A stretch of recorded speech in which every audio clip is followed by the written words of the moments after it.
Hey everyone, good to be in touch. So just as part of the Sporting Edge, I want to have maybe some more little conversations around coaching. So this is the first in sort of coaching convo, which I'd like to carry forward and maybe isolate some topics. So quick short snippet. So I got a question through a presentation that I gave over the weekend to a couple of coaches predominantly based in South Africa. And the one was related to what I would say a coaching style, coaching type. The question was, what do I do if I'm a leader of a sports department or head of a whatever department? What do I do with the aggressive coach? So my initial answer to that is that there's no such thing, there's no place for aggressive coaching if the aggressive coaching breaks a person's spirit and breaks down someone's morale. There is no place for that.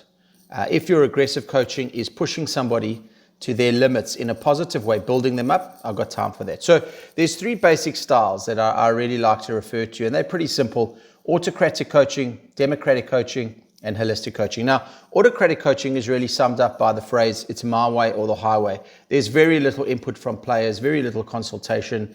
The coach basically gives his vision or her vision of what needs to be accomplished by players. And it's really just get on with it. It's pretty inflexible, and yeah, it's exactly what it is. It's autocratic. It has a place, and it probably works better in team sports than it would more so in individual, which I've referred to before. There is a little bit of discussion around the fact that gender plays into how well autocratic coaching is accepted. Some of the studies indicate that female teams respond sort of well to autocratic coaching from a male coach. I'm not so sure how relevant that is today, but you know, it's there. It's research that's been done. In terms of youth, you know, they may require a slightly higher level of autocracy in terms of a school structure. But again, autocracy doesn't have to be evil and doesn't have to be rude and disrespectful.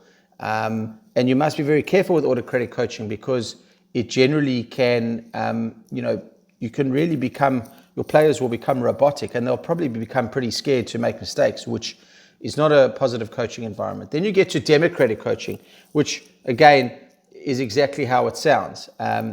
There's the coach facilitates decision making, there's goal setting, there's discussions, there's input. It's not a dictator environment, so the coach is not dictating a particular path all the time. Certainly the coach, he or she, would be putting over their view and there would be discussion and consideration. It's a far more athlete-centered approach to coaching than obviously autocratic is. And it really hands a lot more autonomy over to the players. It's very important. It hands that autonomy back to the players. They become active decision makers and active collaborators in their own direction and their own development.